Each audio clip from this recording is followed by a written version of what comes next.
يا أيها الناس أنتم الفقراء إلى الله والله هو الغني الحميد إن يشأ يذهبكم ويأت بخلق جديد وما ذلك على الله بعزيز ولا تزر وازرة وزر أخرى وإن تدع مثقلة إلى حملها لا يحمل منه شيء ولو كان ذا قربى إنما تنذر الذين يخشون ربهم بالغيب وأقاموا الصلاة ومن تزكى فإنما يتزكى لنفسه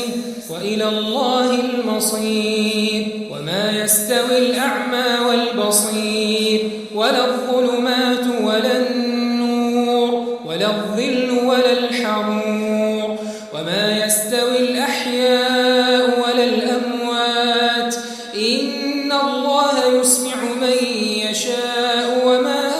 أنت بمسمع من